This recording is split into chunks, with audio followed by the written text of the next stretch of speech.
You want to be a chef. Maybe you want to be a dancer. I don't know what you want to do. I'm not sure my boss is going to like that.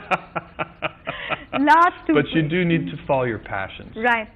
Virtually all of us have fantasized about what we would purchase if we win $1 million lottery. Pictures of raving Ferraris, sunny private islands, raging yacht parties often come to mind.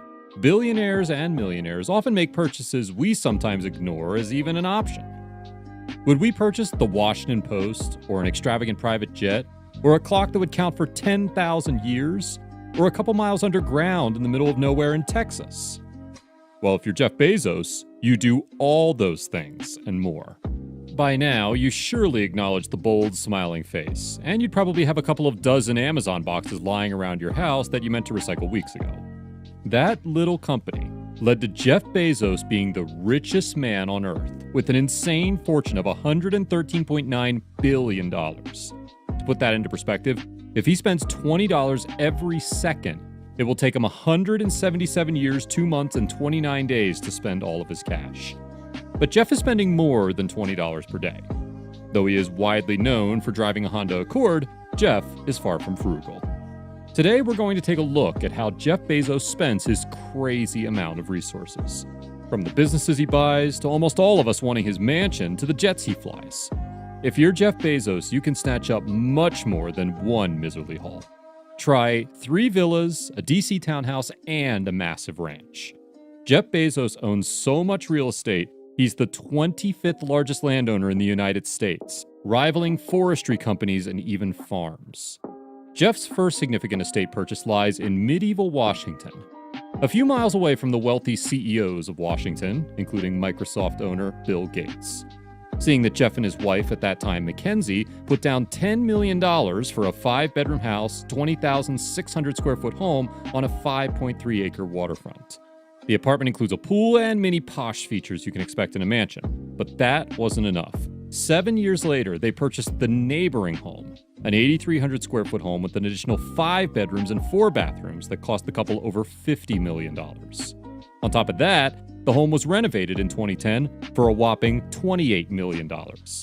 Little is known about the interior of the two houses, but there is an odd feeling that there is an Alexa in each room. This $88 million investment is 88 times the average American will make in their lifetime. But Jeff is anything but ordinary. He returned to purchase the most substantial home in Washington, D.C. for $23 million. The property is a 100-year-old former textile mill with 25 bathrooms, 11 bedrooms, 3 kitchens, and a massive ballroom. When Jeff wants to escape the D.C. traffic, he can slap on his cowboy boots and experience a little serving charm at his 30,000-acre ranch in Texas. His ranch is worth millions of dollars, having recently been renovated and home to Blue Origin, Jeff's space exploration company. However, it was mostly bought to give his children some playing space during the summer.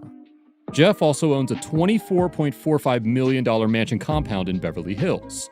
He chooses to buy one mansion and then skips a neighboring one for $12.9 million, making a monster property worth $37.35 million.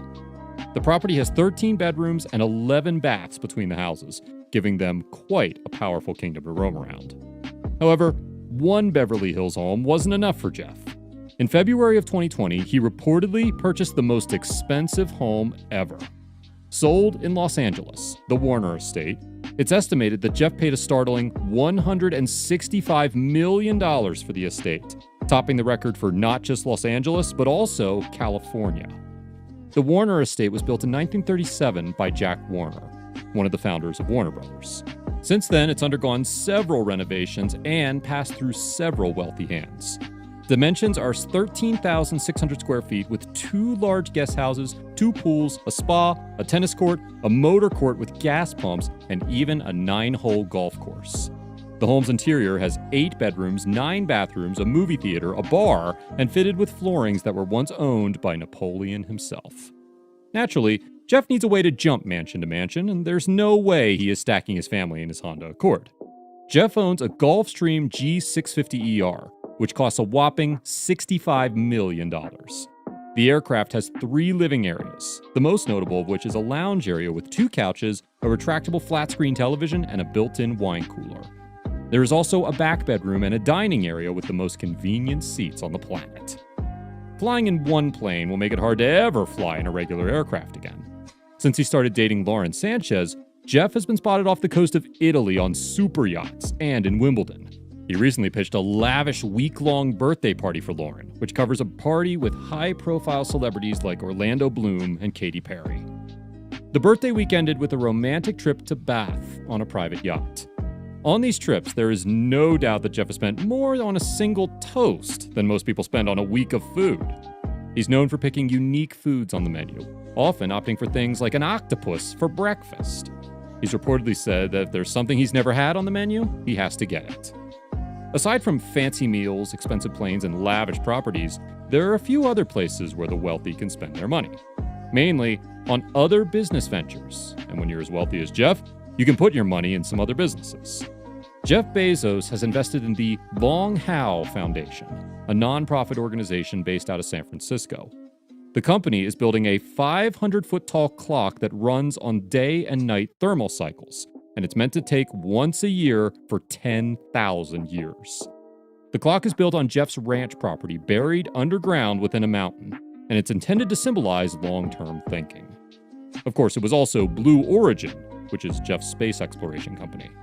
The company focuses on vertical takeoff and landing vehicles with an introduction that would allow humans to colonize space.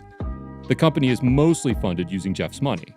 He has been quoted saying he plans to use his Amazon fortune on space exploration, which he tries back to his fascination watching NASA missions as a child.